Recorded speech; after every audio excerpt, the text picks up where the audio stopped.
I just didn't respond to it because I call to order the regular meeting of the Mount Pleasant City Commission, Tuesday, May 26, 2026 at 7 p.m. Please rise for the pledge. I pledge allegiance to the flag of the United States of America and to the republic for which it stands, one nation, under God, indivisible, with liberty and justice for all.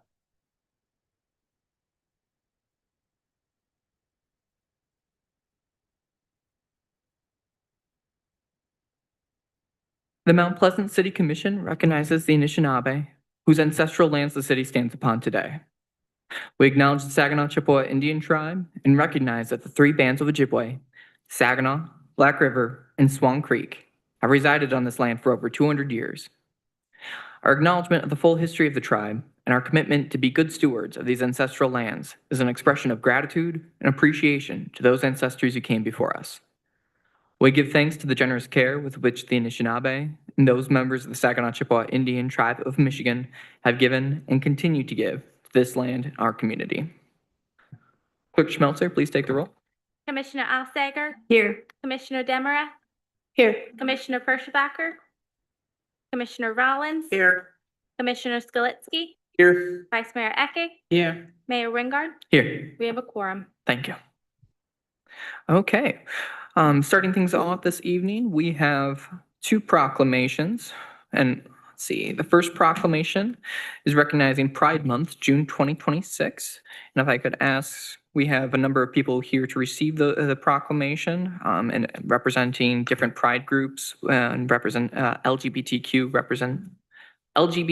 groups within the community. We have KT Mandoka of Great Lakes Bay Pride, eBay Merlin and Liz Hiley, Mount Pleasant Pride Center, and Pat and Jim Thurston of PFLAG Great Lakes Bay Region. If you folks would like to join me up at the podium, I'll read the proclamation and hand those off to each of you.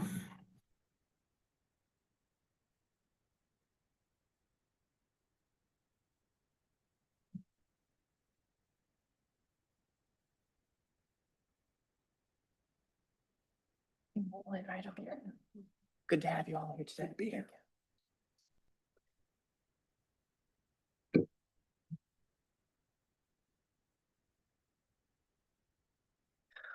Whereas, in the movement towards equal rights for two-spirit, lesbian, gay, bisexual, and transgender, 2SLGBTQ+ people, a historic turning point occurred on June 28, 1969 in New York City, with the onset of the Stonewall riots. During these riots, led by transgender women of color, the queer community rose and fought back against discriminatory laws that have since been declared unconstitutional. And whereas, Pride celebrations have taken place around the country every June to commemorate the Stonewall riots. And whereas, June is celebrated as Pride Month nationwide. And whereas, Great Lakes Bay Pride, Michigan Two-Spirit and Indigiqueer Coalition, Mount Pleasant Pride Center, and PFLAG Great Lakes Bay Region work to connect the 2SLGBTQ+ and ally communities to resources and education, offer networking opportunities, and advocate for civil rights in the city of Mount Pleasant, Isabella County, and beyond. And whereas, our nation was founded on the principle of equal rights for all people, but the fulfillment of this promise has been long in coming for many Americans. And whereas, the city of Mount Pleasant supports the rights of every citizen to experience equality and freedom from discrimination in all its forms. Now, therefore, I, Boomer Wingard, Mayor of the City of Mount Pleasant, do hereby proclaim June 2026 as Pride Month and urge residents to celebrate with our members of the 2SLGBTQ+ community. Furthermore, recognizing the contributions made by members of this community and to actively promote the principles of equality, liberty, and justice. In witness whereof, I have hereunto set my hand and the Great Seal of the City of Mount Pleasant, Michigan, this 26th day of May, 2026.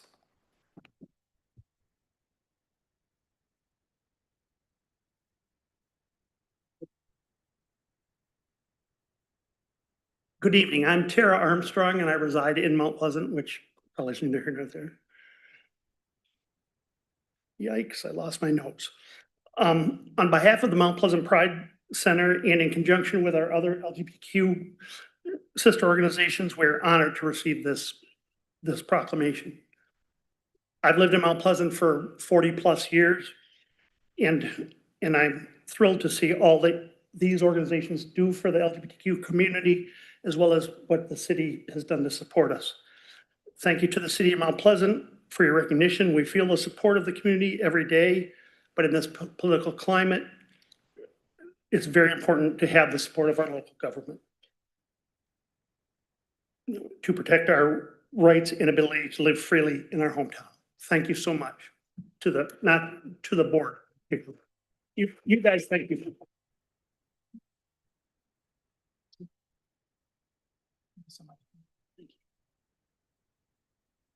Thank you.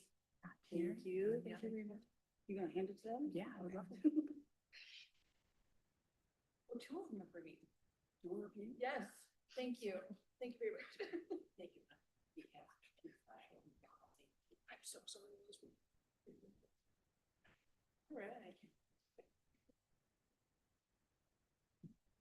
That's it.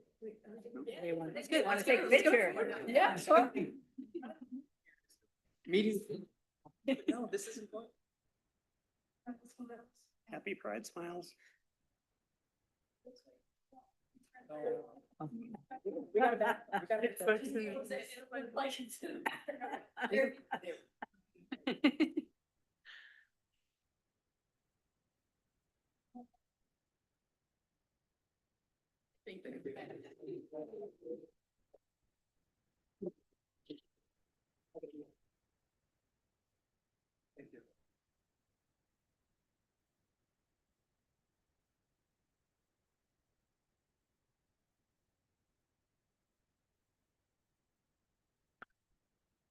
Okay.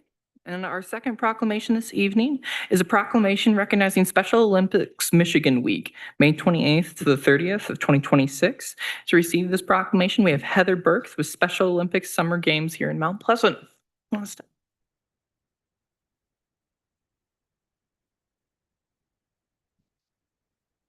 you so much for being here. Thanks for shooting.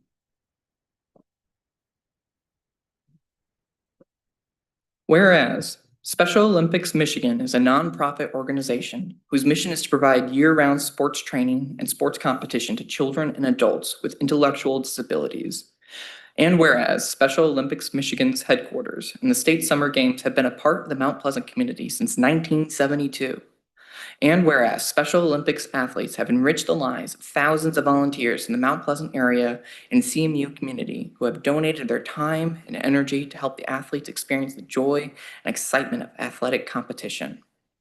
And whereas Special Olympics Michigan positively impacts the lives of its athletes and family members, provides opportunities for inclusion, health screening, and lifelong fitness. And whereas the city of Mount Pleasant is proud to be the home of Special Olympics Michigan, an organization that inspires and enriches the lives of so many people. Now, therefore, I, Boomer Wingard, Mayor of the City of Mount Pleasant, Michigan, do hereby proclaim May 28th through May 30th, 2026 to be Special Olympics Michigan Week in Mount Pleasant and extend best wishes for continued success to Special Olympics Michigan, the volunteers, and particularly the athletes. Be a fan of acceptance, support the state games. In witness whereof, I hereunto set my hand in the great seal of the city of Mount Pleasant, Michigan, this 26th day of May, 2026.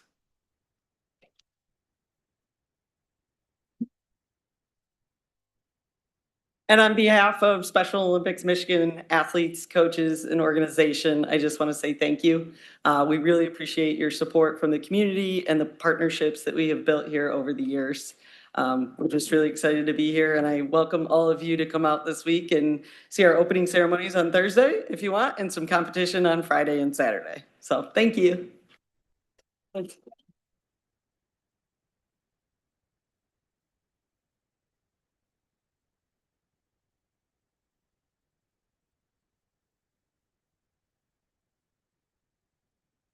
At this time, are there any additions or deletions to the agenda from members of the commission? Not seeing any. Is there a motion to approve the agenda as presented? So moved. I'll second. A motion made at long last by Commissioner Al Sager, seconded by Vice Mayor Eke. All those in favor of approving the agenda as presented, please indicate by saying aye. Aye. Those opposed, please say nay. Motion passes. At this time, we'll open up public inputs on agenda items. If you are a member of the public and would like to speak on an item that is on the agenda, please step up to the microphone. You'll be given 5 minutes. Please state your name, address, and the item you are speaking on. If you are on Zoom, please use the raised hand function to indicate you would like to speak. Are there any emails? Any raised hands at this time? See someone coming up to the audience or coming up to the podium?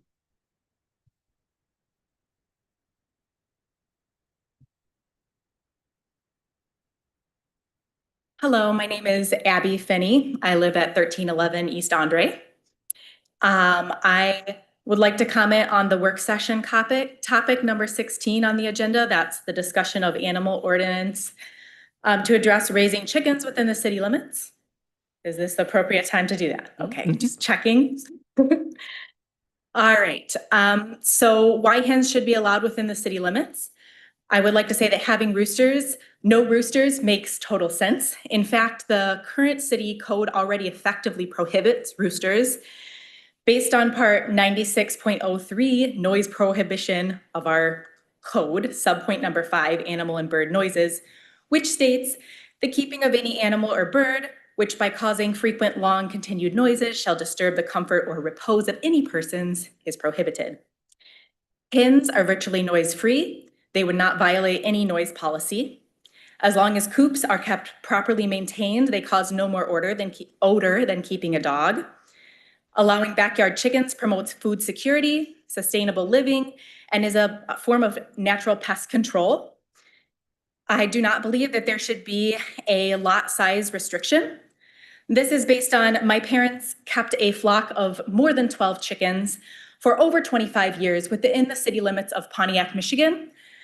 Their lot was about an eighth of an acre. So they never had any problems, even on a small lot, with 12 or more birds. I also do not think there should be a limit on the number of birds as long as you're able to comply with all of the other rules, like keeping a clean coop, noise, etc. Some cities in what the packet had showed that some cities limited the number of birds to as few as 2.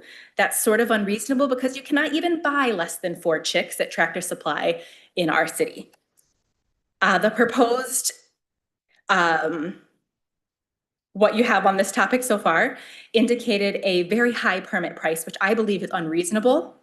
If you want a permit, then that's okay, but it should be free or no more than a dog permit. A dog permit for animals that cannot breed is only $10, whereas what was proposed is over $100 for chickens. That does not make sense. I do not believe any inspection should be required unless you're going to start inspecting all people who own dogs. Also, I do not believe that neighbors should have to give permission for the keeping of chickens. This pins neighbor against neighbor and violates personal freedom. There should not be restrictions on coop placement relative to property line, as some propositions indicated. There don't seem to be any rules about where one can keep a doghouse on their property relative to property lines. And we read that there are some rules for shed placement.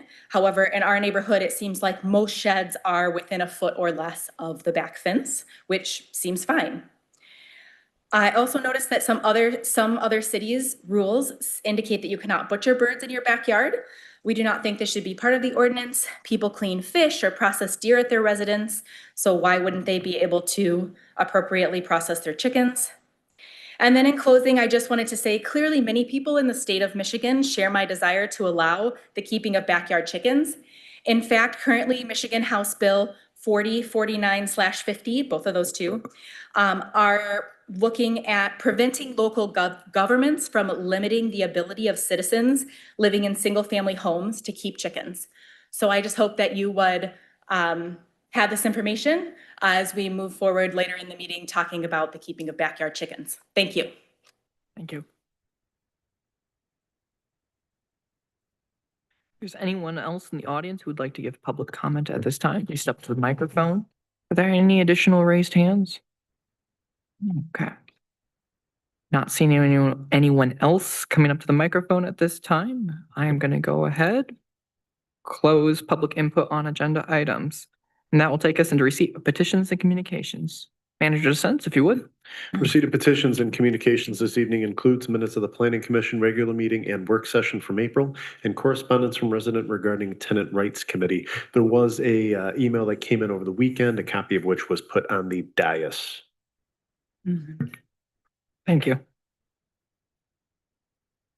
Okay. And that will then bring us into consent items. Manager DeSense again. If you would. Consent items this evening includes approval of the minutes from the regular meeting held May 11, 2026. Consider amendment to 2026 operating budget.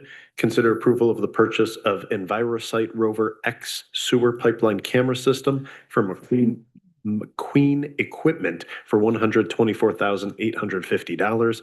Consider approval of a 2-year agreement with Consumers Energy for continued participation in their demand response program. Consider approval of a permanent easement for Consumers Energy at the Mount Pleasant Regional Airport. Consider approval of a contract adjustment with Yo and Yo for the 2026 HA firewall project in the amount of $5,540. And approve a budget amendment of the same. Consider approval of the resolution to join the Michigan Water Wastewater Agency Response Network, MyWARN, and authorize the city manager to sign the mutual aid agreement and approval of payrolls and warrants. Okay. Are there any questions from members of the commission concerning items in the consent agenda? Yeah, Vice Mayor Eke? Director, I suppose you're the person who would have oversight on the purchase of the EnviroSite Rover X camera, right? Mhm. Okay, what you've provided us, you're telling us that the current one has exceeded its lifespan. Yes, that's correct. It's the console, the controller for it is well, it's over 15 years at this point. The tractor itself for the robot, it's getting upwards of 10 years old, so it's getting hard to find parts and it's getting to the end of its life. Yeah. Okay, so it's more reasonable to just simply purchase a new one. Correct. And what is the lifespan of a new one? Well, 5 to 10 years based on the rate that we use them. Okay. I think there's a little bit less if you're in a high production where they're using it 8 hours a day for the entire year. But the way we use it, that works pretty well. Explain to me how we use them. How frequently do we use this camera? So we're probably the primary use for it is when we run into a problem, a sinkhole, or if there's a sewer backup. And we need to get inside that pipe to see what the cause of the problem is. Okay. We also try to do some just routine maintenance sort of televising to try to look at the pipe on a regular basis. But it's probably more for troubleshooting. We've got some money in the budget this year to do a little bit more of the routine maintenance sort of televising. But yeah, that's kind of how we use it. Okay, thank you. I just needed to make sure that the information is in the public domain. Thank you. Commissioner Demeroth had the next question, but real quick, while you're up here, in case it was a change of topic, before it goes into a sewer pipeline, would it be possible to get a demonstration of it when you bring it up here? Yeah, sure. If you want to introduce it or swear it in to Well, city staff. It'd be tough to get it in this room, I suppose, but. I'd be interested to see what staff could come up with. Yeah, the little guy goes through a lot for us, so. A naming competition. I know Midland just named all of Yeah. their dump trucks, I believe, or plow trucks. So, a naming competition for our sewer pipeline camera could be a fun thing. Anyway, that's not on the agenda right now. So anyway, that was the extent of my question there. So Commissioner Demeroth, I believe you had the next question. Yeah, this is on number 9, the permanent You wanna- easement at the airport.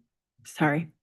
This is on number 9, the permanent easement for Consumers Energy at the airport. When it says permanent, does this mean if the existence of the airport no longer exists, does that easement still exist? Yes, that's correct. It would go with the land. Essentially. Okay. Yeah. So even if it's not an airport anymore, because so the easement is specifically to support the infrastructure on the airport, correct? Like, It's infrastructure that goes through the airport, but it's not necessarily infrastructure for the airport. okay, There's a large gas pipeline that goes through that property. okay. Yeah. So it would change. So this is totally what if hypothetical things. But so if the airport doesn't exist anymore, the easement still would and would change hands or would follow with that. Correct. Okay. It would go along with the property. Okay. All right. I don't know. I guess for me, Would you like to move that into the regular Yeah. agenda? Yeah, let's do that, I suppose. I guess for me, I think that it's permanent forever, even though it can change hands is a bit concerning for me. So, If it helps, that easement's actually over top of an already existing gas easement. hmm, This is an electrical easement so that they can provide electricity to the equipment that's there to monitor the gas pipeline. okay. And to do maintenance at that site. So there's already a permanent easement that's Okay, underneath of for the this one. gas, that, Yeah. okay, Yeah. so there is already one, okay. Yeah. Well, then I guess it's not really that big of a deal, but. I have a clarifying Yeah. question. Vice Mayor? So the easement is, it's just an access. Is it for access? It's so that they can run electrical to the site that's just off the road there. Okay, okay. And without that, I think currently they're running generators in order to run the equipment they need to run, Uh, so, yeah. so it seems to me that they need the easement. Yeah, I think it'll Is help that their- what you're saying? Yeah, it'll help their operations there, yeah. Okay. Okay. Other questions from members of the commission at this time on the consent agenda? Are we still moving number 9 out of that, or are we leaving? I mean, I'm okay. If there's already a gas easement, I don't really think that it matters too much. They're both overlapped in the same area, so. Yeah. Yeah, it's Okay. not like new in that sense, so Yeah. I'm Okay. okay with it in consent. If the desire isn't there to move it, we'll keep that in consent agenda then at that time. I had a question just because it's something I wanted to highlight, and give staff an opportunity. I think it's a really cool thing. Number 11, manager dissents. I was wondering if you could talk a little bit about that, consider the approval with my warn, to talk a bit about. Actually, I'm gonna hand it off to Director Moore if you don't mind, because actually it was Jason, get back his on that. involvement that's getting us into this. Yeah. Sorry. Just if you could talk about what that is. I had some familiarity from my discussions with staff, but it just seems it's a really interesting opportunity. As I understand it, it's an opportunity for us to be able to provide mutual aid assistance and during emergencies with other municipalities within the state. Yes, that's correct. I actually attended a conference here right in town where the Michigan Rural Water spoke about this program, and I'd heard about it before. And what it does is it's a formal mutual aid agreement. There's a lot of communities. I mean, we've got parts from different places throughout the years. Because we've got these water main that have kind of oddball sizes, and so it's nice to be able to rely on your neighbors, and that's always been the case. But this kind of formalizes that and allows for utilization of staff even, if you've got a real catastrophe going on and you need some people to help come operate equipment, things like this, there's a potential there.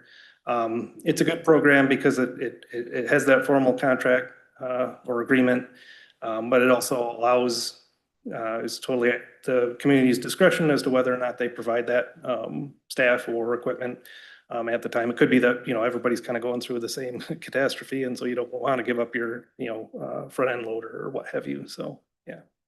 But yeah, looks like a good program. Cool. From what I've read about it, I'm very excited that we're able to participate in that. Again, as we've seen just a number of different just crisis, like physical and natural crises throughout the state over the last however many years now. I mean, they don't stop coming, unfortunately. Can't predict them. I think it's just great that that City of Mount Pleasant's able to participate and contribute to our fellow state municipalities. So, Mhm. Vice Mayor had a question. Okay, just for clarity again, this is symbiotic, right?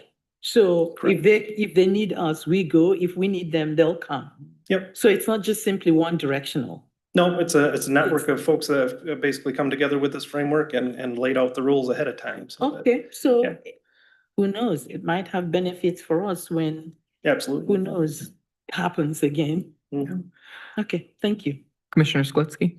Yeah, the way I read it, it's essentially a treaty from different municipalities to be protectors of our waterways. Mhm. Yeah, it helps with that. Yep. If there's Yeah. if there was Yeah. flooding or something like that, then yeah, make equipment available statewide to bring that equipment in and help alleviate whatever problems go on. I do have a quick question about 9 as well. Is this gonna make it a lot easier for the city when work is being done? As consumers gonna be able to monitor their own as-builds for the most part when they're doing work inside that easement? Yes, yeah, they'll that's all their infrastructure, and so that's up to them to maintain that and keep their drawings and their records and all that. Yeah. Okay. Yep. Thank you. Mhm. Any further questions Yeah, on wait. Vice Mayor? Just because my colleague here asked that question, so who has oversight for number 9 then? The actual infrastructure that's being built there, that's consumers. Now, the easement itself, if they were to go outside the easement or something like that, that would be, we would enforce that. Okay, yeah. Thanks for asking that. Mhm. Yeah, okay, that helps. If there aren't any items that we want to move off the consent agenda at this time, is there a motion to approve the consent agenda? I move that we approve the consent agenda. Second. Motion made by Vice Mayor Eke and seconded by Commissioner Rollins to approve the consent agenda as presented. All those in favor, please indicate by saying aye. Aye. Those opposed, please say nay. Motion passes. Okay.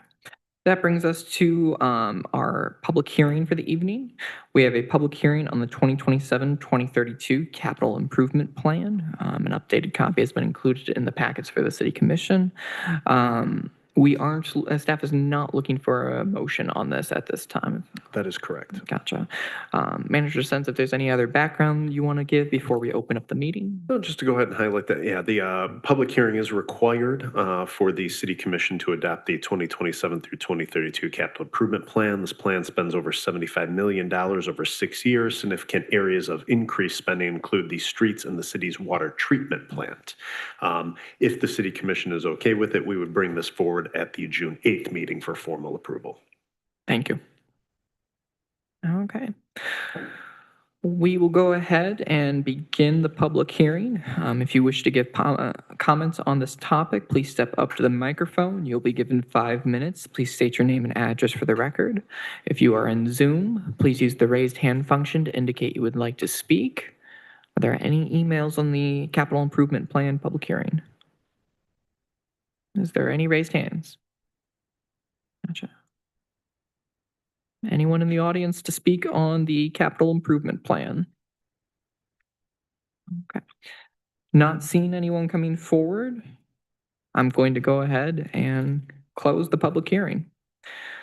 Again, there's no motions or actions required required of us from staff this evening, but is there any additional discussion that members of the commission would like to have before we move on to new business? Yes, there is something that I would like to chime in. Now, it seems like the majority of the capital improvement plan revolves around maintenance about what we already have, which is great. You know, if we don't take care of it, then we're not going to have it. I've been getting sent a lot of information regarding tactical urbanism, which seems like it would be of interest to particularly one of the members of the audience that has spoke numerous times about the walkability of Mount Pleasant. A lot of these ideas seem pretty interesting and easy ways to manage traffic and to slow down Vehicles in motion in high traffic areas for pedestrians, like crosswalks on Mission and stuff like that. Simply changing the color of the scenery, putting up a couple cones, stuff like that.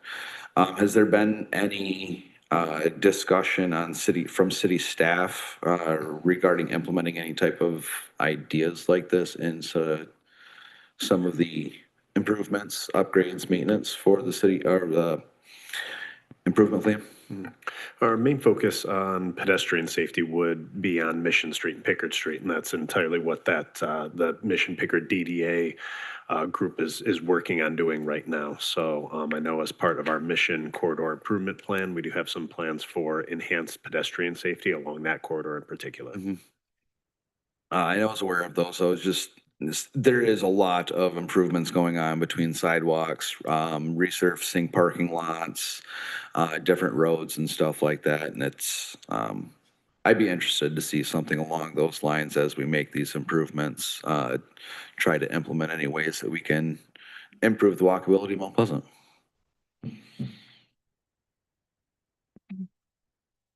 Any other items of discussion on the capital improvement plan? Any questions? Okay.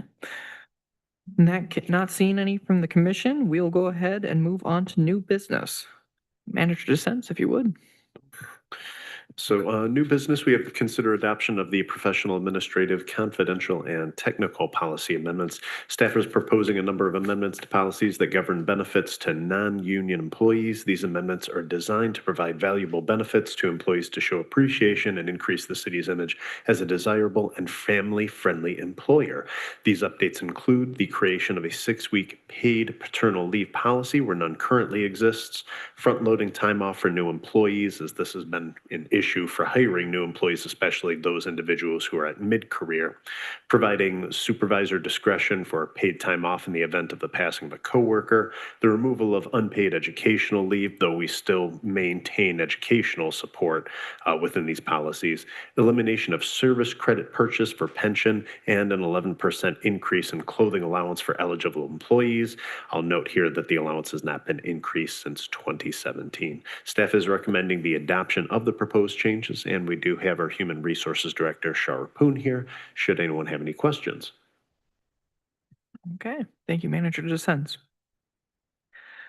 Turning to members of the commission, are there any questions or discussions on this topic?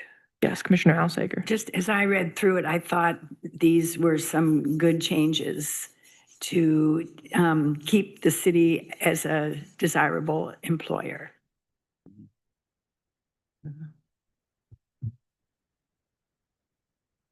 I agree. I think it is important, to be equitable, to at least recognize the humanity and dignity of people who work for us. And if, people who work for us are happy, we'll be happy. I have a question though. I was quite interested in the clothing percentage increase. What is it right now?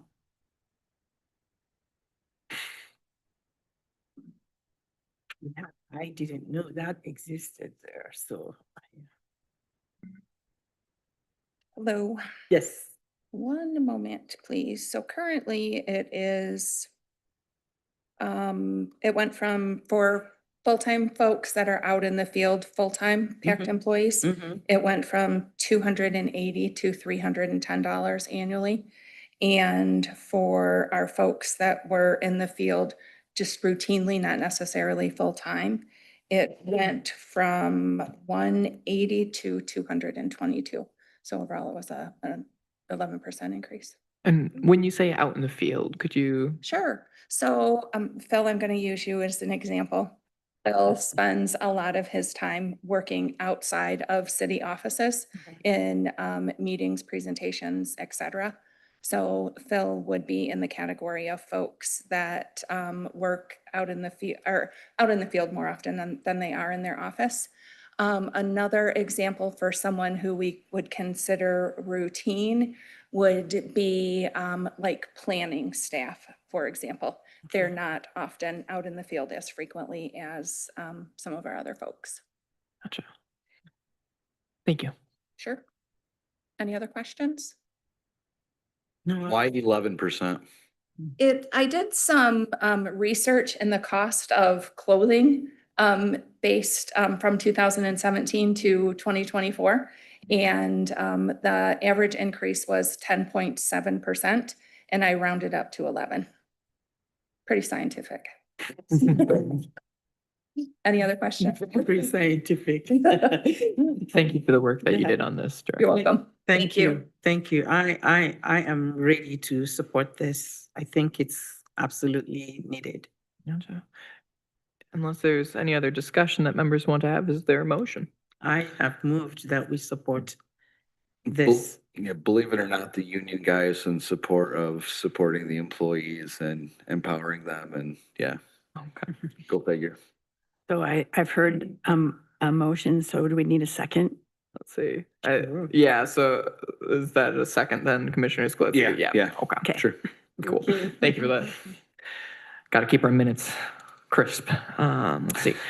Vice Mayor Eke has made the motion to adopt the proposed policy amendments, the PACT contract or PACT policies, seconded by Commissioner Skulitsky. All those in favor of the motion, please indicate by saying aye. Aye. Those opposed, please say nay. Motion passes. Okay, moving right along this evening, that brings us to announcements on city-related issues and new business. Commissioner Alsager, anything you would like to bring to our attention this evening? Well, sure.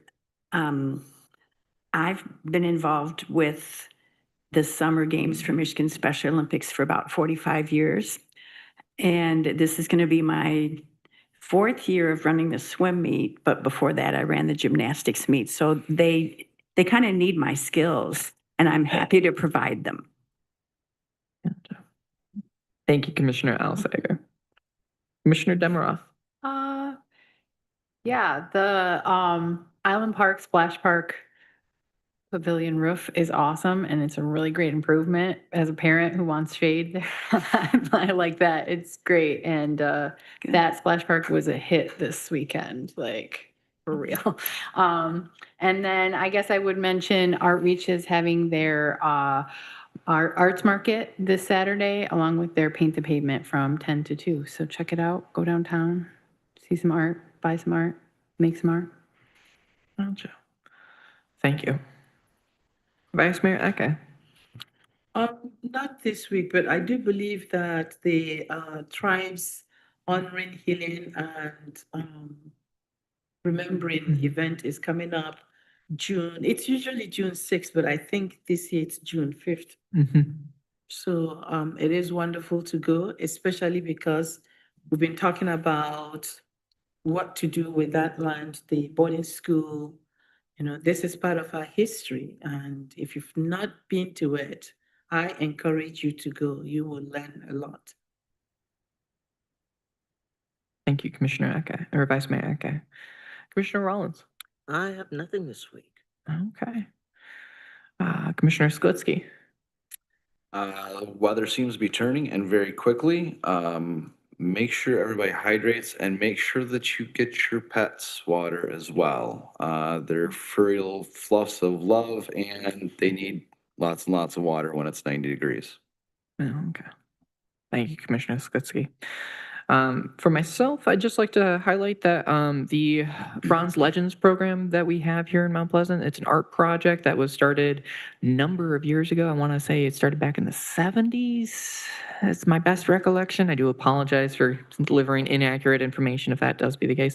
But it's a series of 14 or 15 bronze statues scattered throughout our historic downtown area, representing different portions and aspects of the city's history. I know back in 2023, when we were doing the reconstruction and development of our new town center, one of the pieces, which was the lost Bamber key, was unfortunately lost at that time. But we have since had that piece recast by the original artist, or by using the same casting as the original at the very least. And that is out there as well. So I was excited to hear about the completion of that project. Don't want to put you on the spot, but if Director Biscorner wants to add anything to that. Gotcha. Perfect. Perfect. Okay. Yep. So if you're interested in learning more about the program and some of the pieces and their history, their location, you can go, I believe it's on the city's Facebook page and social media, and then you can go through the city's website as well to look up that program. Again, it's the Bronze Legends statues. So again, that was exciting to just see that again, the revitalization of that. So thank you to staff for the hard work on that program. That's the end of announcements on city-related issues and new business. And so we will move right into public comments on agenda and non-agenda items. Oh, yeah, thank you. I'd just like to remind residents that nominating petitions are available for pickup at the city clerk's office for any registered voter and resident of the city interested in running for city commission.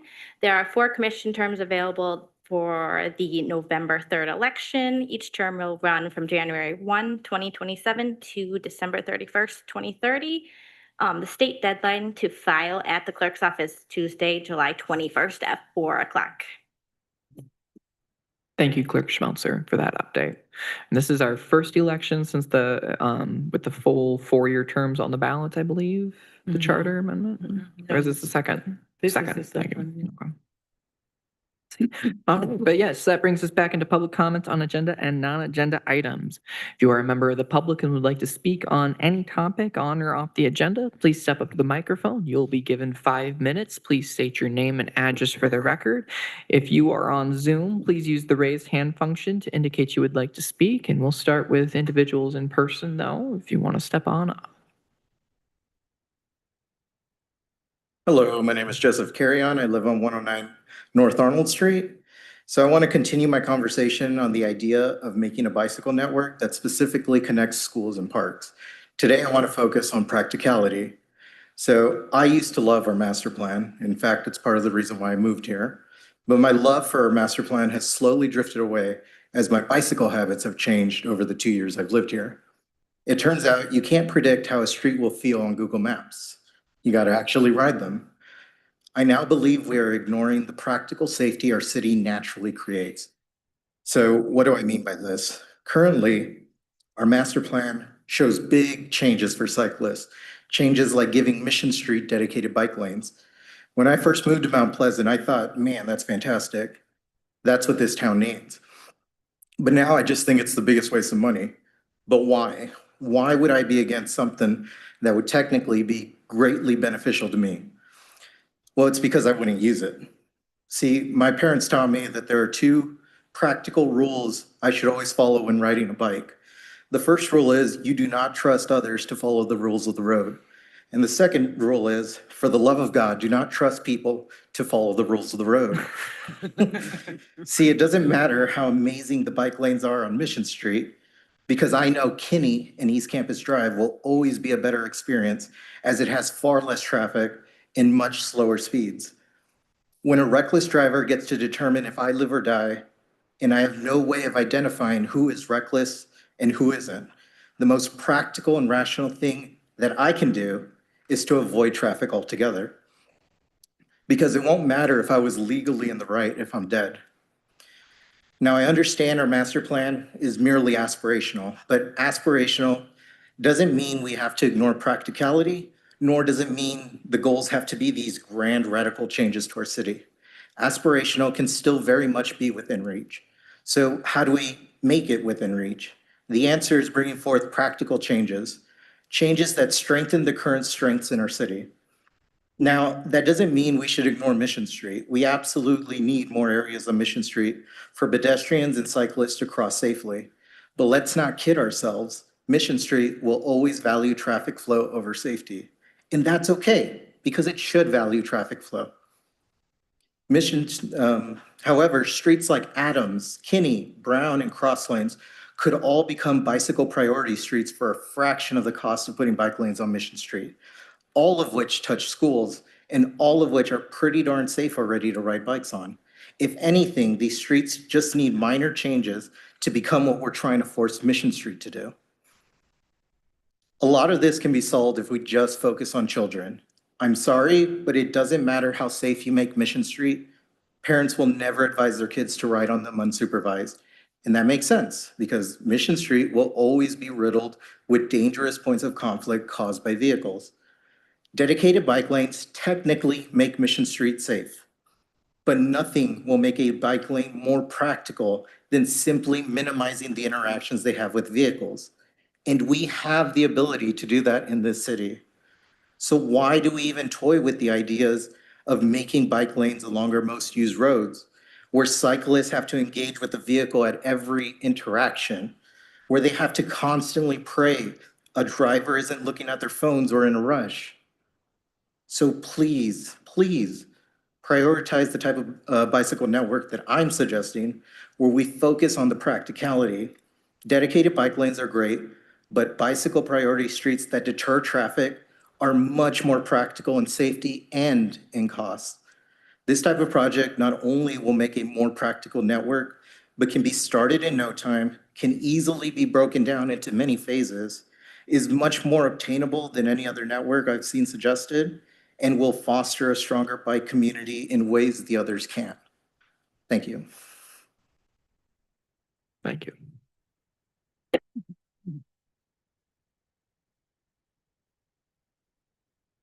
Oh, good evening. My name's Marja Notstein, 1361 South Crawford Street. And at the southwest corner of Broomfield and Crawford Roads, the 30 acres left for zoned housing is part of the PRD. And at the last Planning Commission meeting on May 7th, 2026, a new proposal for usage was put forward. And my map, I hope, tries to say what that is. They've taken some of the acreage away from the commercial. They've added it onto this area here. They've given changes into 15 acres, a boulevard down through here, and a 20 acre section over there. I still would like the empty 35 acres that this is now to be used and zoned for housing. Medium income houses are needed. The Mount Pleasant Economic Development Plan says over and over and over that housing is a priority. Some people think there should be a compromise. I am not one of them, but if that happens, the new Planning Commission plan should consider the scoop property as a buffer between the corner commercial property and the rental properties south and east. Make it a buffer for the many proposed new houses. Make this the school and this the houses, and it buffers it from the commercial and all of these rental units down here. The new 35 acre plan is divided 15 acres and 20 acres with a road down the middle. In my mind, the school should be the 15 acres, 5 acres for the school and the parking lot, 5 acres for the football, baseball, soccer fields, and 5 acres for green areas, which leaves 20 acres for the many needed homes. Homes with property backed up to the empty field to the west. Since the school wants a Mount Pleasant address, they should find a large open field outside the city limits. The piece of land a child is educated on doesn't change their education. It shouldn't be more important than the shortage of houses and the small amount of zoned for homes areas which Mount Pleasant needs. The small amount that Mount Pleasant has left for residential is crucial to protect. And these houses then would become part of the Mount Pleasant tax base.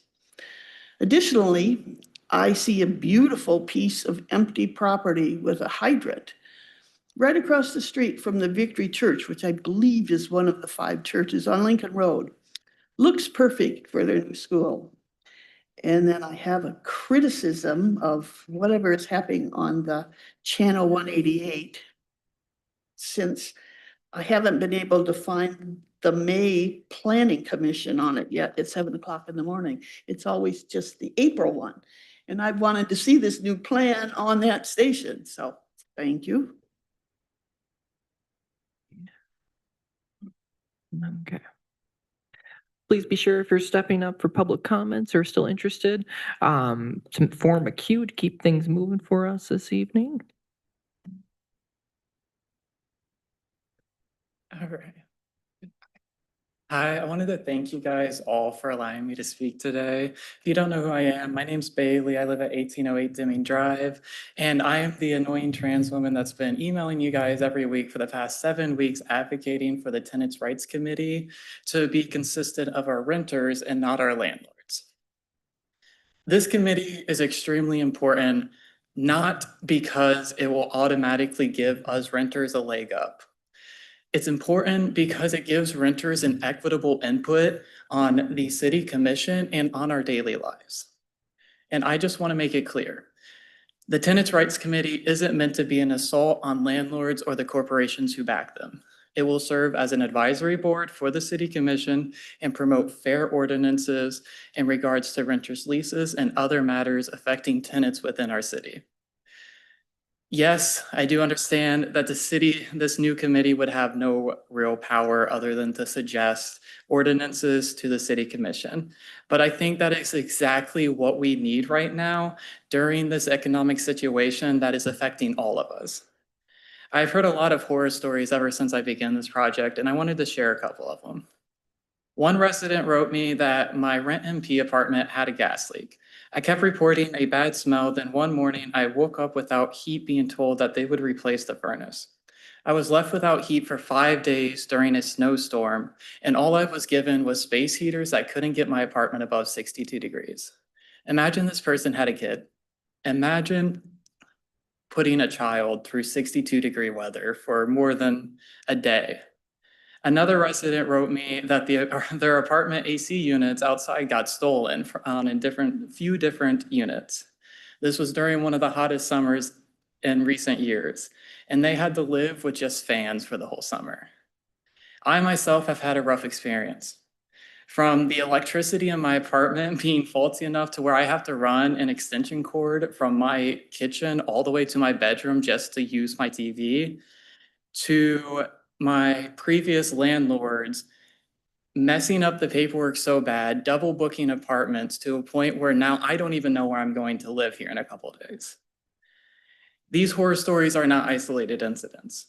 They reflect a system that has constantly left our renters and our city feeling ignored and abandoned. A dedicated tenant rights committee would give the city's residents a structured and formal channel to bring our issues forward before they turn into a crisis and not after. And according to our census, 67% of our city are renters. More than 34% of Mount Pleasant lives in poverty, and I can speak from personal experiences. It is really hard to fight multi-million-dollar companies when you can barely get by every week.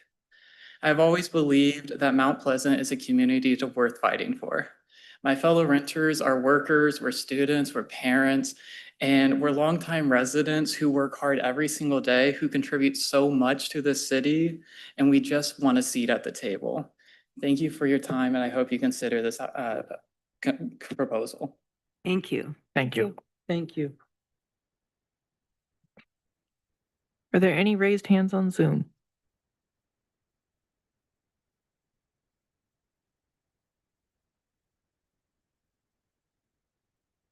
Okay, let's see. What's the name? Director Moore?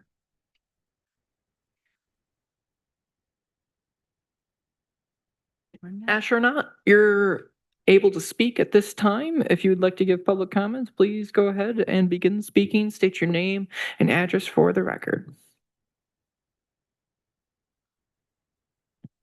Astronaut, are you there? You should have the ability to speak.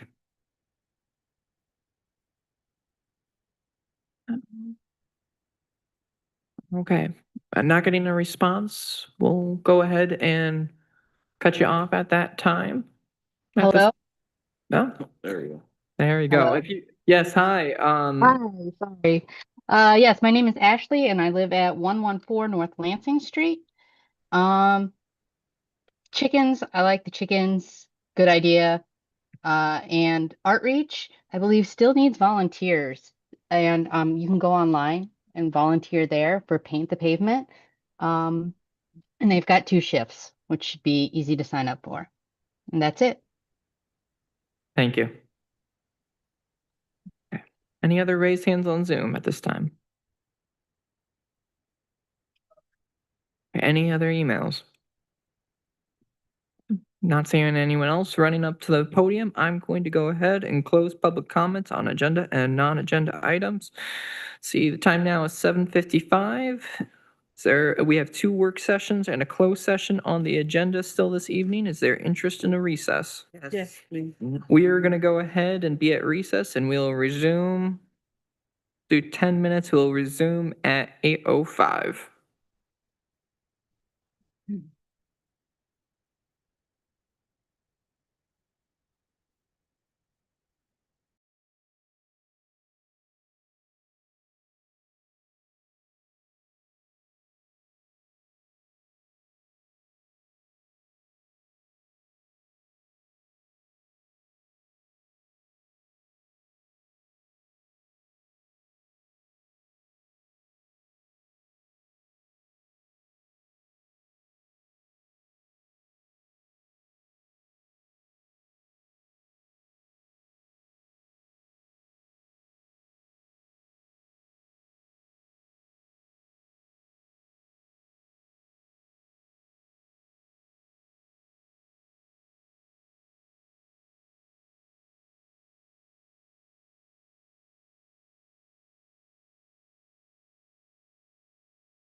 Is 8:05 and we are back in session to start on our work sessions for the evening. Our first discussion will be a discussion on opioid settlement funds allocation. Manager's assents. Really perfect. Thank you, Mayor. So just to go ahead and bring up some of the city commissioners up to speed, last year we had a work session discuss our opioid settlement funds. So these are funds that the city has received as part of a lawsuit for many different manufacturers, distributors of opioid products.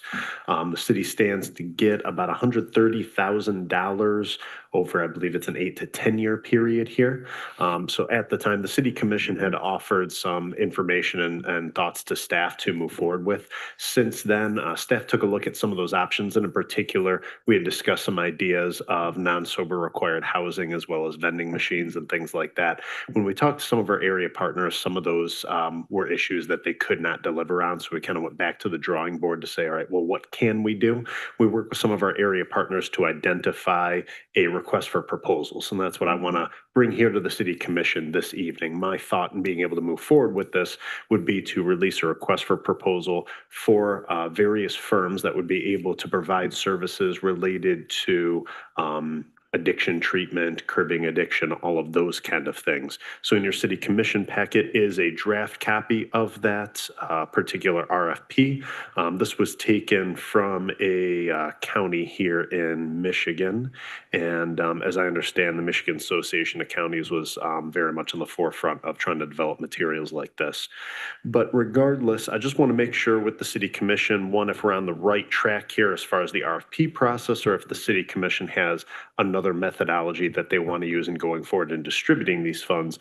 And then two, if this is the way to go, I want to make sure that the city commission is good with certain things such as the entities that could apply, the sort of grants we would award from those funds, and any other issues that you may see.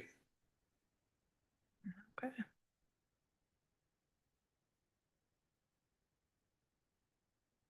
So if I can ask the first question then, and that question is the RFP process something that the city commission is in favor of, moving forward with this, sending this RFP out, and then getting those answers from our partnering agencies who can supply these services?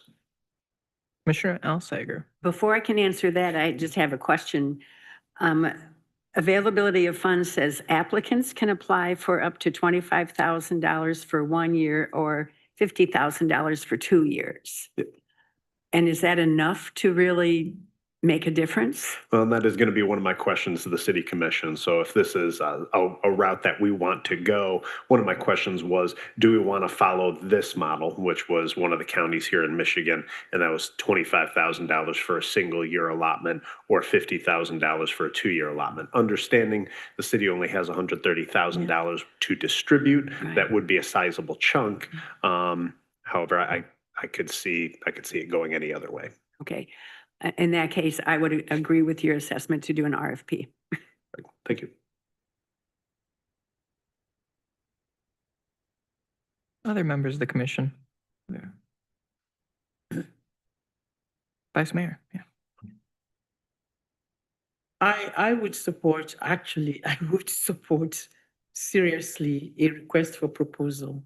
And the reason why I'm saying this is because it provides opportunity to screen who is submitting the application.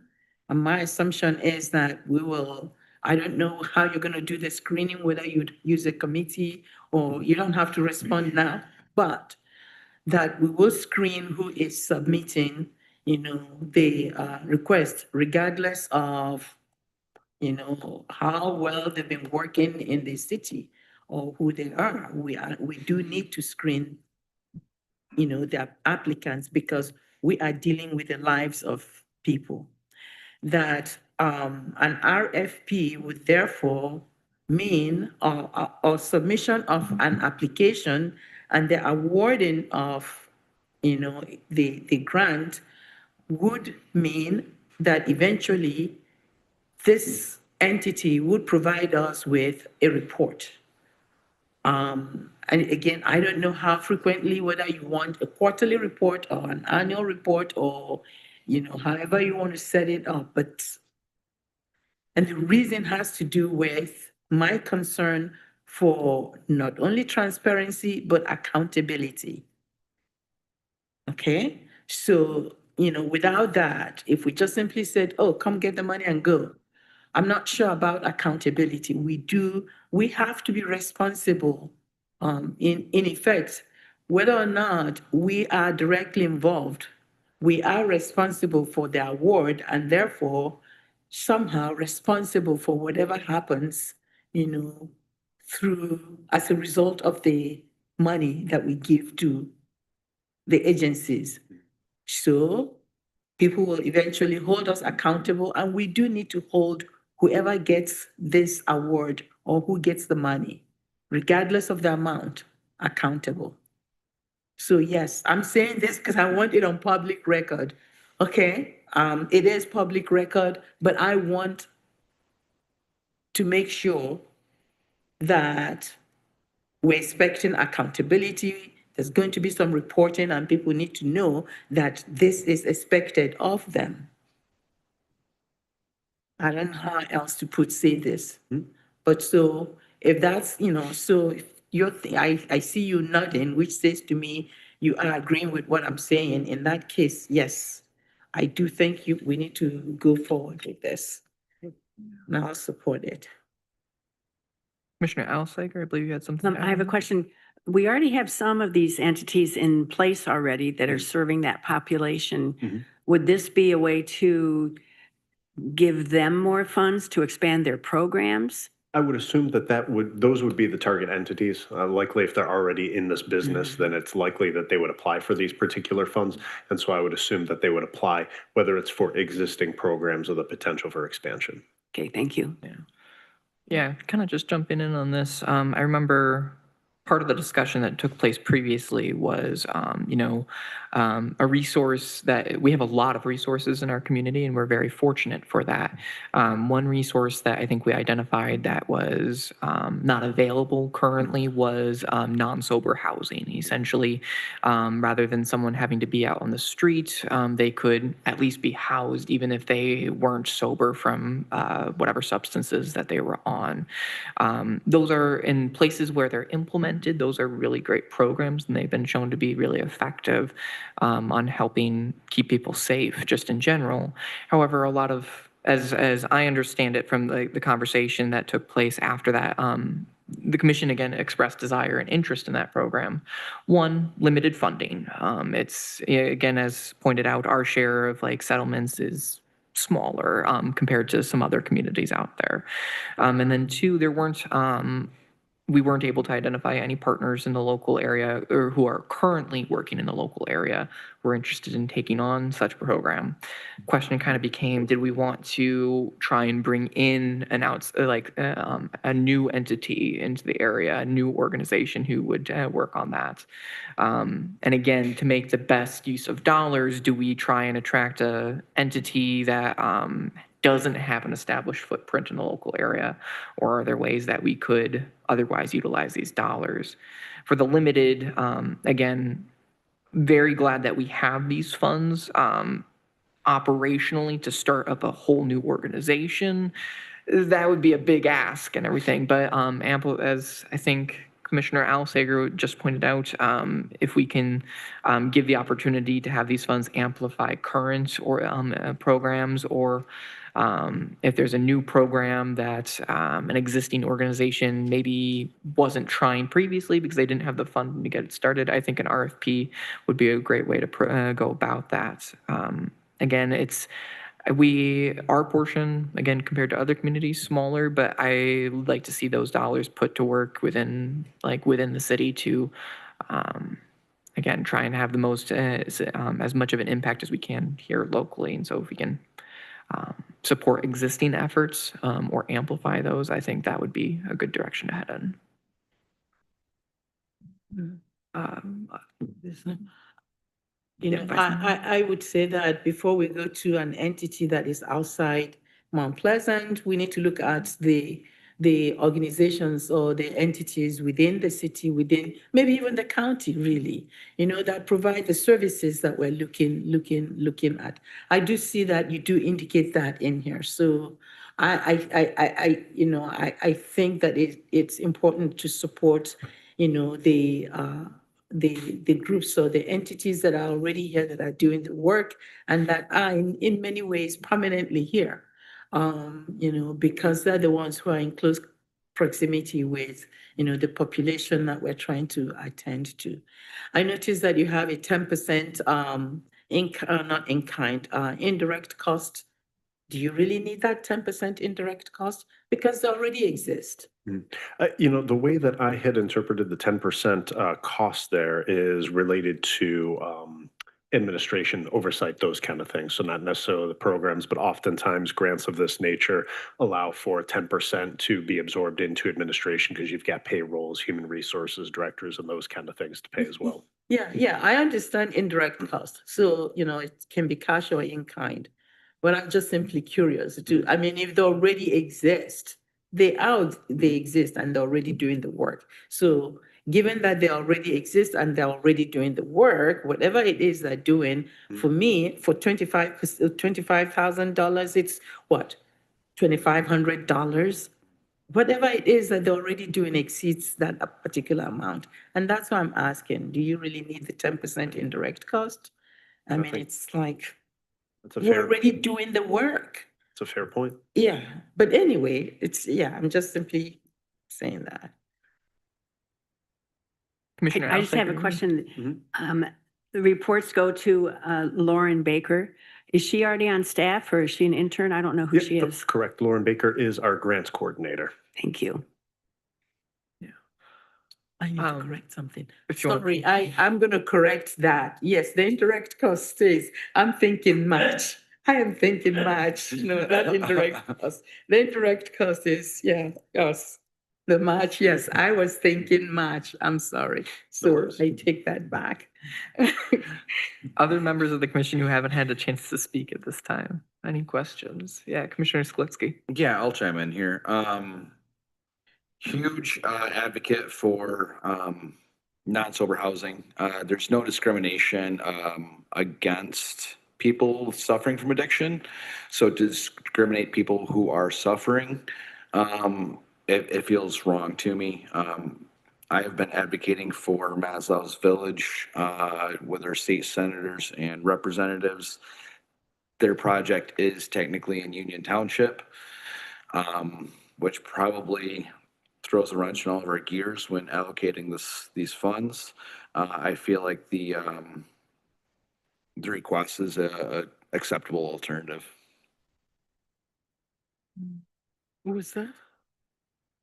I think the requests for funds are acceptable alternative. Okay.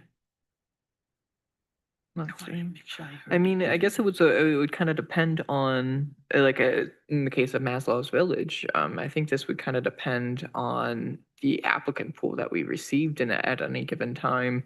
Priority will be given to proposals that utilize funds to serve those in the Mount Pleasant city limits. But if all the different if all the different applications are outside, then again, I think it would just, in that case, it would kind of depend on either the proposal or the application.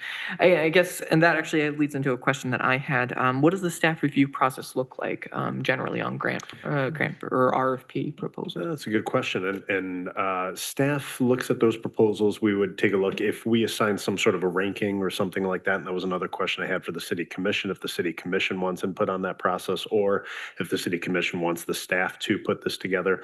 If you ask me for my opinion, it would be, we would have some sort of an established rubric where we say you get obviously 10 points for this, 10 points for this, adds up to your total points, and then we'd give some consideration for that. This would be reviewed by a committee of several people, so that way you've got a lot of different individuals looking at this. There's no bias one way or another. And then we'd bring a recommendation to the city commission for your thoughts on that. But again, it could go another way. If the city commission determined that they wanted to be the review body, we could certainly set it up that way too. Gotcha. Okay. I think getting initial reviews from staff, I think that process has served us well for the longest time. And of course, we always had the option to make go in a different direction if we chose. But I think that would also lend itself to consistency, especially with the standardized rubric, for example. So that's my thought process there on that. Vice Mayor? I agree with you. I don't want to do the initial screening. I think, staff should do it. Again, in my initial comment, I did ask whether you're going to set up a committee or how you would do this. So my assumption is that you would establish a committee that is, representative of, I worry about nepotism. I'm going to be honest about that. I worry about that. I worry about, this is a very small community and people know one another. And which is why it is important to have a committee, of people who have absolutely no investment other than caring about the human beings, who don't have anything to do with these entities really, because again, I'm worried about, such, people just, I don't want, all right, I'm gonna save what I need to save. I've already said it. I'm worried about nepotism. I'm worried about, the integrity, maintaining the integrity of the process and, of, the selection process and all those things. Sorry, I don't mean to complicate your life, but it is already complicated, so you get to do the work. Gotcha. And then, Yeah, I mean, as for the application, I think it asks the right questions, and I think having a rubric to help you establish who would be the best candidates, good. And as long as we're keeping it as local as we can, and I would also say like to not making sure that youth is a focus as well. Like I know that addiction is an adult problem, but I think if programs come in where they are educating youth about mental health and how addiction plays into that, I think that's a really good place for us to put the money because that's only kind of benefiting the future. So.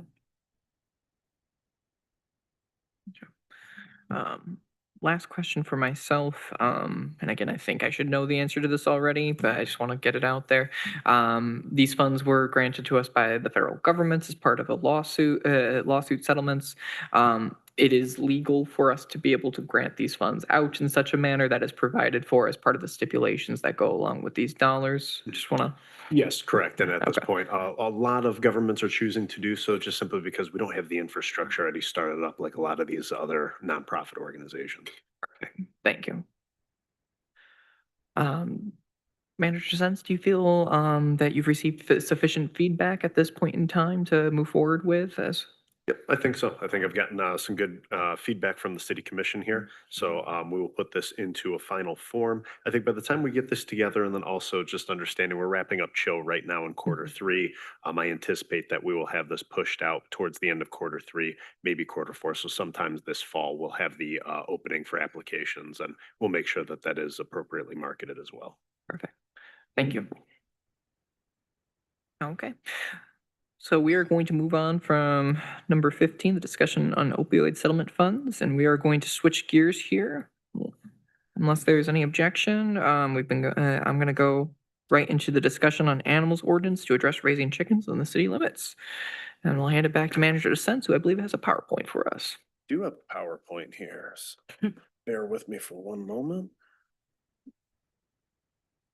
Figured this could keep us on track. I don't think I've heard anyone speak against it. I don't think, I'd be hard pressed to say I've heard someone say no to chickens. That's right. Is this is the universal uniting issue, is it? Like, this is the no roosters. Yeah. Okay. So yeah, hens. No, yeah. Just hens. Manager Sense, tell us about this issue we can all get behind. Absolutely, perfect. So I'm just going to tee us up for about 10 minutes here just to review some ground that we've covered and then hand off to the city commission with just a few outstanding questions here. So in our past discussion, we had talked about current Michigan law and a potential upcoming Michigan law, which I think was also referenced here this evening. We talked about farms as a private public nuisance, laws and ordinances of other Michigan cities and counties. I'm going to refresh our memory on some of that. There were some recommendations from our previous presentation. Again, that took place about a year ago. And then some considerations for chicken keeping here. I'm going to keep this very brief. I'm just going to jump right into some of the other municipalities and the sort of things that they do. So Ann Arbor, very quickly, they allow 6 chickens or ducks, no roosters, require a fenced-in enclosure that's 10 feet from the property or 40 foot from the neighbor, and there is no slaughtering according to their ordinance. Grand Rapids has a little bit of a different model where it's based on the square footage of your particular lot. So if you have under 5,000 square feet, you can come, or you can have up to 4 chickens. And if you have over, you can have up to 6 chickens. Minimum property size is 3,800 square feet in order to keep chickens there. No roosters, chickens must be in the backyard only. And then there's certain requirements as far as the coop goes, its location and those kind of things.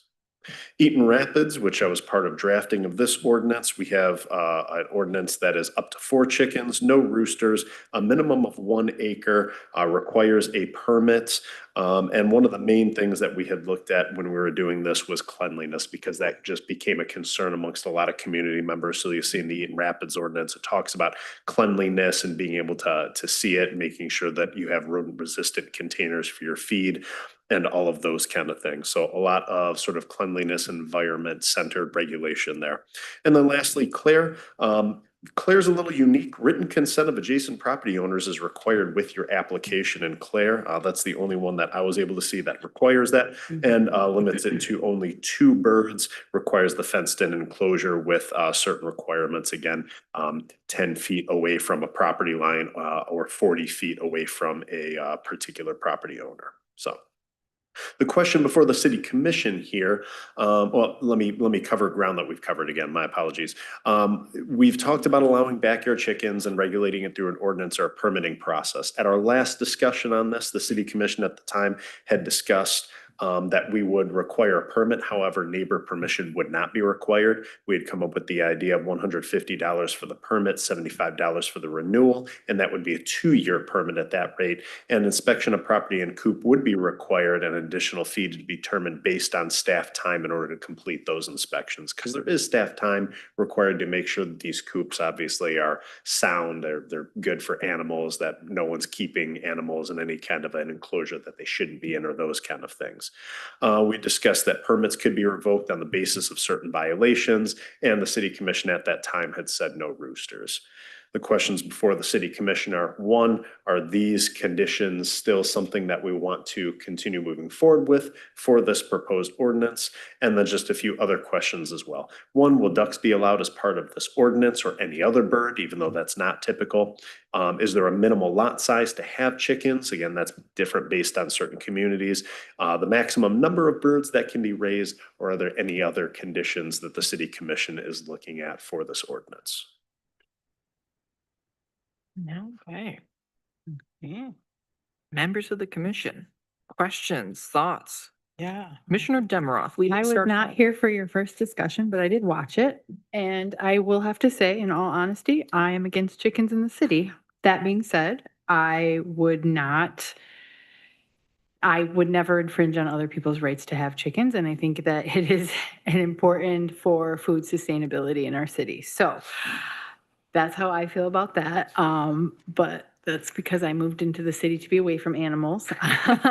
But like I said, I would not stand in the way for that. But I do think that the proper parameters need to be put up to ensure that humanity, the chickens are safe, neighbors are happy, it's not getting out of hand. So yeah, I don't think we should do ducks. They're loud, but. And I am also okay with slaughtering as long as it's done respectfully and cleanly. I think limiting that is a little odd, but kind of where I'm at for starters. Okay. Thoughts off of that? Okay. I guess I'll follow up. Yeah. No, maybe it was me being just sworn in, being a little nervous at the meeting, but I remember the application fee being the cost of the inspections for the coops, rather than it being the inspections being an additional cost. I thought that the point of the fee was to cover the cost for staff to do the things on the back end work. That's the fee that I would be interested in setting this up. Just make sure that's not gonna be a cumbersome on the city or an expense on our behalf. I think that we heard some interesting points earlier tonight about the ability to raise chickens in small spaces. I'm curious if there's anybody in the commission that is interested in allowing more at renewal. So proven history of responsible chicken keeping, you're able to get, from 6 to 9 or to 12 upon renewal of your application, as long as there's been no complaints from neighbors and you've been able to maintain your coop in respectable and clean fashion. I'm not. Yeah, Vice Mayor. Okay. I am not going to support more at renewal. In fact, I think I was probably the one person who was shaking, their head saying, chicken, we're worried about deer and Lyme disease, we're worried about turkeys, we've captured all the turkeys, they've disappeared, and now we want to have chicken. Is anybody here worried about flu, avian, flu, a whole range of things? Because I am worried. And the reason is because I know of situations where avian flu can break out. Okay. I don't think, like my colleague,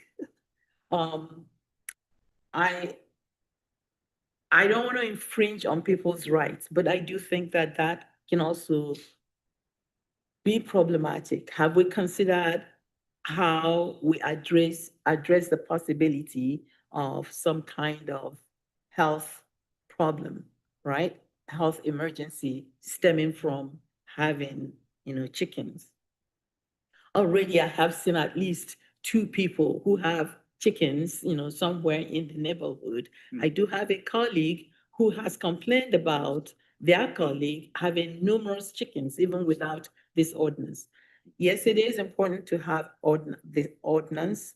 Yes, I support food sustainability. I practice that.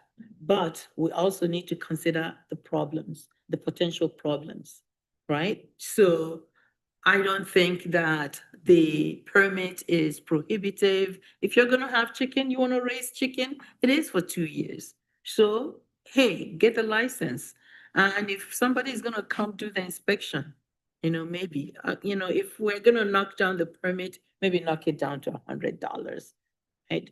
But I do think that there needs to be some regulation, and that's what we're trying to do right now, to regulate how people have chicken in their community. Yes, I do think that it has to be within a particular proximity to other people's property or homes. You want to have chicken and I don't want to have chicken, then what? You're going to have to, so yeah, I think we need to be considerate also of people who don't necessarily want chickens around them. I like I actually like the clear ordinance, but then I'm open to other. I mean, I like all of them, but I was especially drawn to the clear ordinance because it does say go, get permission, written permission of your neighbor. But that's not absolutely necessary. I might be flexible, when it comes to that. I think it is important for us to have a protocol for having chickens in our neighbor, in our community. And also what I don't see here is, how one might address the possibility of some kind of ailment or illness or, outbreak as a result of that. None of these ordinances address that. I am not in support of slaughtering the chicken in your compound. Take it somewhere. So that's my position right now. I'm in a quandary. I might, come back and forth. Actually, not in a quandary. I know what my position is, but I am also willing to compromise a bit. Gotcha. Commissioner Rollins, Commissioner Rollins and. I looked at what was presented in the packet, and I also looked at the ordinances regarding having cats or dogs. I mean, I don't think we should be any more restrictive than we are for cats and dogs. Basically, you know, you're only allowed 4 cats or dogs within city limits. There's already, excuse me? I didn't say. I think Oh. it's 3. I think it's 3. This is what I was gonna say, and you Right. took my thunder. Good job. And this isn't to influence you, this is just to educate you. City Ordinance 9110, it shall be unlawful for any person to harbor 4 or more dogs and or cats over 4 months of age on that person's premises within the city. So it's against it if it's 4 or Okay, so I more misunderstood. dogs or cats. Okay. So you're looking at 3. So as you talk about 6 in additional numbers, keep that ordinance in mind. Right. So, well done, Commissioner, well done. That's all I had to say. And you know, it's kind of like, see, he just threw me off track. But I don't think we should be more restrictive than what we allow already for cats and dogs. I mean, the disease vector for dogs, I mean, parvo travels underfoot. I mean, people have to deal with that no matter what they do. And parvo lives in the soil. So basically, it's a crapshoot when it flares up. Like I remember it flaring up several years ago from Bradley Trailer Park to citywide. So that is a valid concern, but we really don't have control over the avian flu because it travels wildly through nature. I mean, a bird lands in your yard and voila, you have dead chickens. But I think we should be mindful of our neighbors. We do have folks that don't like dogs next door. They don't like cats roaming around. So I think we need to make this as simple as possible, but not so restrictive that we start infringing upon those that want to engage in animal husbandry regarding raising chickens. I mean, I'm tired of paying $8 for eggs. I really am. So I think we should be able to come to some solution that will make everyone happy. I mean, you could, you know, make a bargain with your neighbor. They may not like chickens, but they may like $3 a dozen eggs. You know, there's got to be a solution that's workable. If I can jump in, something that came to my mind as we were talking about, you know, the potential for slaughtering of chickens on property or within city limits. That was a concern that I had raised, or it was something that I was against as at the time of our last conversation. Turning, I didn't ask you prior, so but if you're aware of it off the top of your head, Director Loria, city, like any kind of city guidelines, ordinances, like regarding processing of deer, for example, or anything of that nature. Do we have anything comparable to that, I guess? Like that's something that like We was have raised to me prohibition against livestock. against livestock. Yes. Okay. Yeah. Gotcha. So But you can't have any of that. Gotcha. But otherwise, we don't have any existing ordinance that you're aware of regarding like, again, like if someone had successfully got a deer or something and like took it home and was like butchering it on their property or property. Yeah, no, I mean, as a matter of fact, I'm not a hunter. And when I first came up here on patrol one time, I saw something hanging in someone's garage and this guy with the, and I thought, oh man. And it, So I mean, the Wild West. Yeah, I learned the hard way. Gotcha. But no, we do not have anything like that that would prohibit that. Gotcha. I think I do appreciate I like the conversation relating this to and this is where I think public input on agenda items is really impactful, because I think that was something that we hadn't really talked about previously as cats and dogs as a comparison there. I think that's a interesting, really good topic point. So I think, as far as fees, I think it'd be important to have a permit. To be honest, like I do think we should be aware if there are chickens within the community and where they're at. I think that's something we should track. And if the ordinance is stating that, like if we're talking about an ordinance that, I think as far as ordinances go, I think it'd be better to set, rather than saying it needs to be a specific lot size to have, like to have chickens on your property, saying it needs to fall within certain parameters, like a setback from property line. Because I think that is going to offer a lot more flexibility to homeowners. I have like, for example, I'm a new homeowner. I have a very small house, but my lot is comparatively very large. But it's definitely not by any means an acre. So it's, I think like that kind of limitation would be overly significant. So I think having, again, I think kind of like saying again, you need to be X feet from a lot line versus your lot size needs to be meet a certain threshold. I think that would be the right way to go as far as setting parameters. Commissioner Alsager? Well, as someone who lives in a condo and I can't do any of this stuff, my thoughts are, if you're going to go to the expense to build a coop,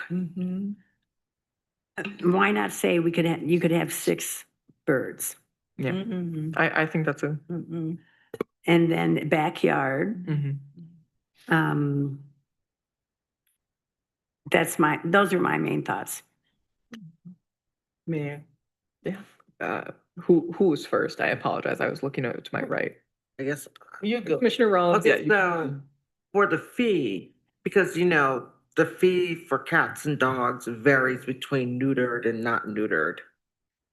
Are you gonna neuter your chicken? You can't neuter a chicken. I mean, that's a rooster. We're not allowing roosters. So, yeah. But is it going to be one flat fee for the chickens, or is it going to be per chicken? I would think a fee, just you're raising chickens, because like I would think that. I think. I mean, these are that's my questions thought that process. people are going to come up with. Yeah. Because, just to come up with it. Gotcha. Commissioner or Vice Mayor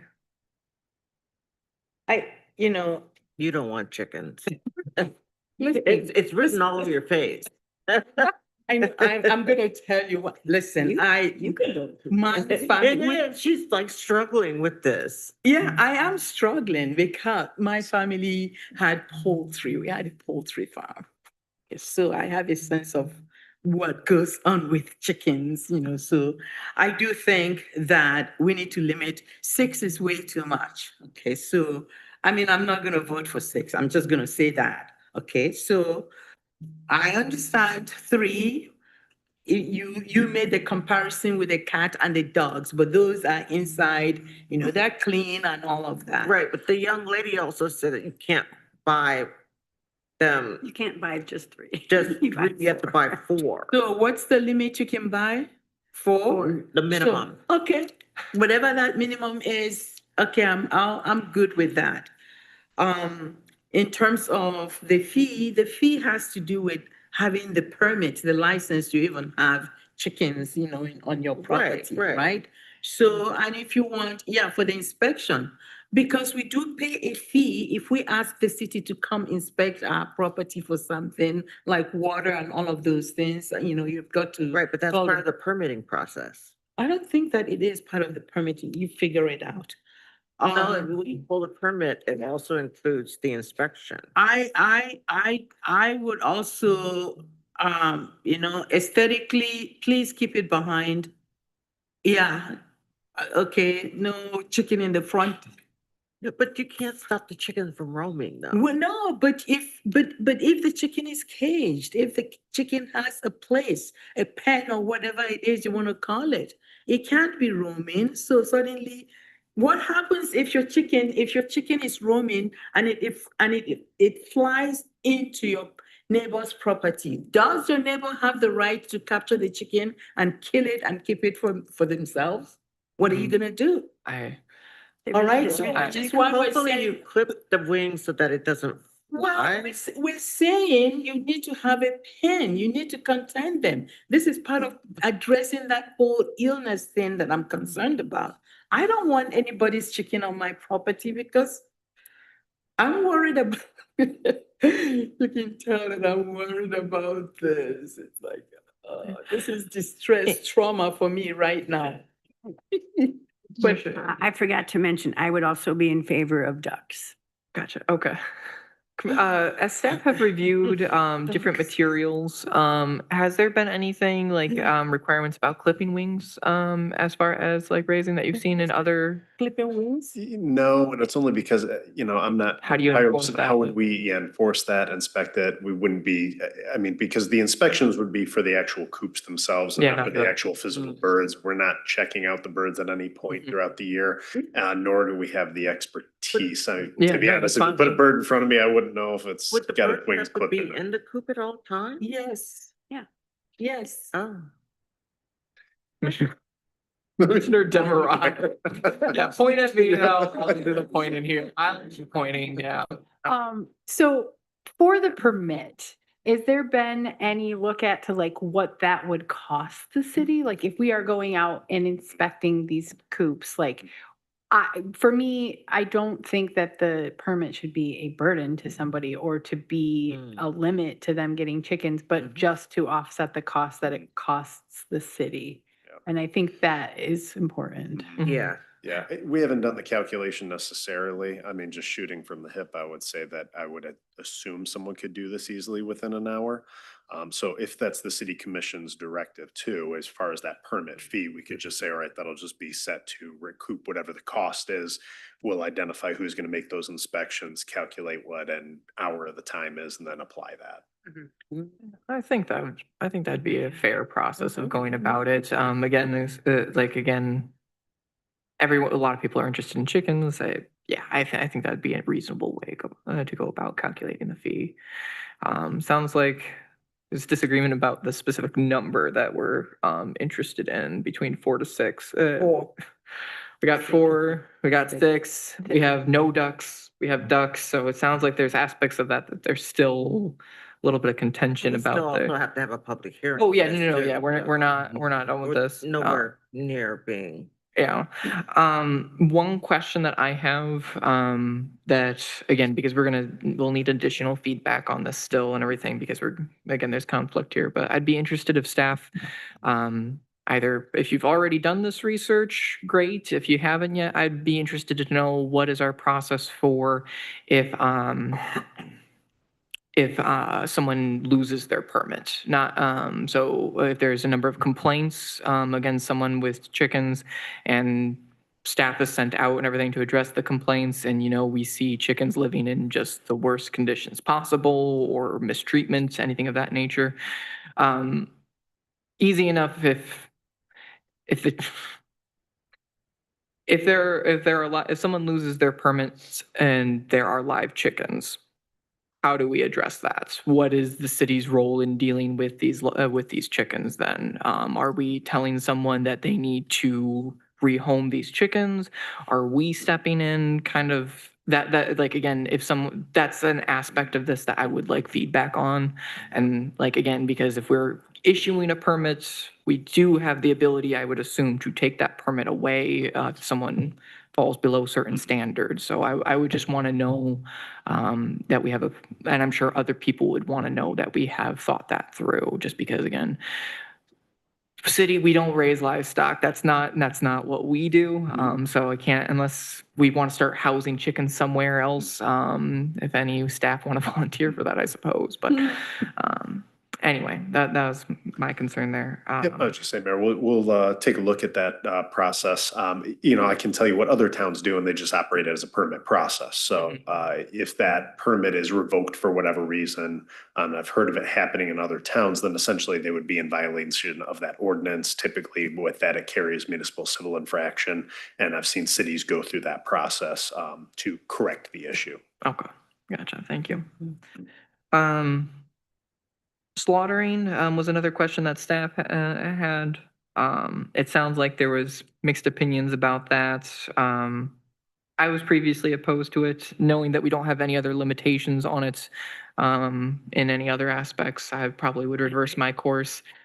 If I would just hope someone does it decently, that does someone cleanly, just isn't just out on their front lawn. Is kind of my thought process and standards for that. But anyway. We had an internal discussion on this and never mind. My apologies, Mayor, please. There's a real pretty picture of a coop on Tractor Supply. Gotcha. They don't have to be inside the wooden part of it. They can be outside touching the grass and getting fresh air. Other thoughts from members of the commission at this time? I'm all for the chickens. All for the chickens, okay. It sounds like there's support for an ordinance defining, there's a couple of specifics that it sounds like there's contention within the commission. Ducks and the number are the two biggest points of contention, it sounds like. Slaughtering. Slaughtering still, okay, gotcha. Ducks, slaughtering, and number are the three biggest points.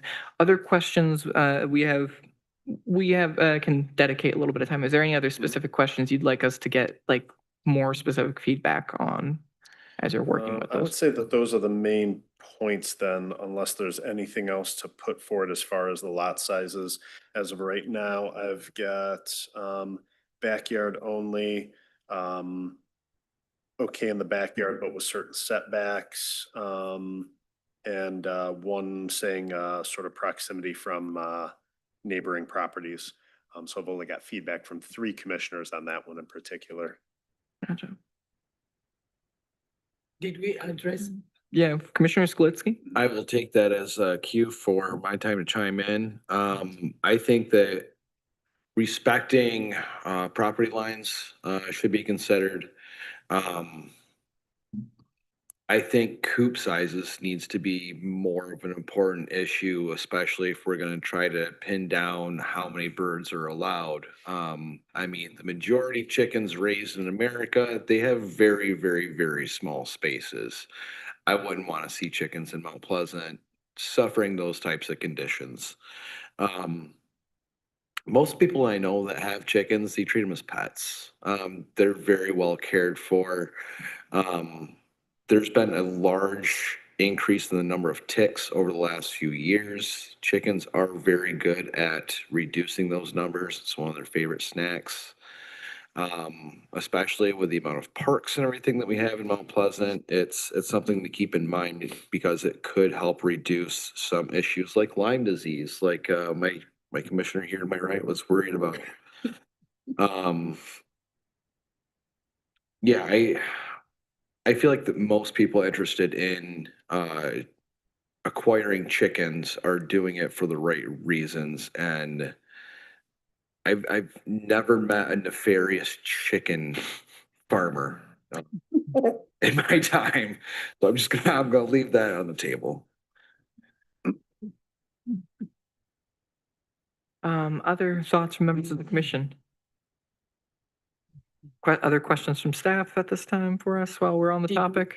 I don't think so, Mayor. If it's okay with the city commission, I would then offer some input to the city attorney's office and at least get a draft going. And at least that'll give us a greater framework to work with. Of course, bringing that back to the city commission in future work session to have conversation and to settle the final numbers, lot lines, all of those kind of things. But I think we at least have enough information to get a draft going here. Okay. Yeah. Okay.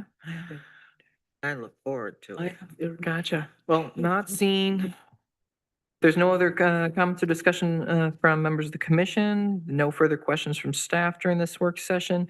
It is 8:54. There's no more business before. Oh, there's one. Oh, nope. Yep. I almost forgot. Thank you. Thank you. Let's see. Okay, so we're done with our work session for the evening. In that case, we have a closed session. Let's see, we will need a motion under the Open Meetings Act. I move we go into closed session. I'll second. Gotcha. Okay, we have a motion from Commissioner Alsager to move into closed session.